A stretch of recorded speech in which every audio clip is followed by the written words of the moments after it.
Dek, combo V8 sudah ada. Tak nak tengok ke? Tonton video ni sampai habis dah.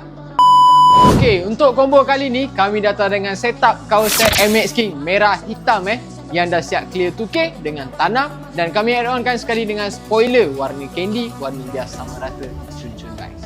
Untuk bahagian sporim, sekian lama kami datang dengan cutting lama, cutting 6 batang 125 tetapi dia adalah berbatang 5, barang CNC, barang crazy color, candy color guys. Untuk bahagian braking system, kami datang dengan braking system Magic Boy. Bahagian depan kami memberikan P8 dan bahagian belakang kami memberikan P9.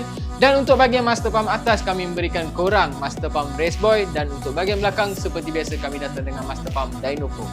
Untuk bahagian suspension kami memberikan korang suspension daripada brand Pipet Racing Forklift, dan untuk bahagian monoshock kami datang dengan monoshock brand NLK bersaiz 203 special size, dan sebagai jajan kami adukan jajan daripada Sprocket guys, Salaya guys.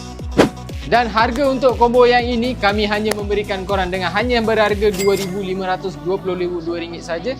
Siap braking system, siap suspension, siap cover set, siap sporim dan jajan juga guys. So yang mana-mana yang berminat pastikan luncur terus ke garage, atau kalau korang nak buy postage pun boleh, pastikan DM saja, kita akan layankan untuk korang. Jumpa lagi. Ciao.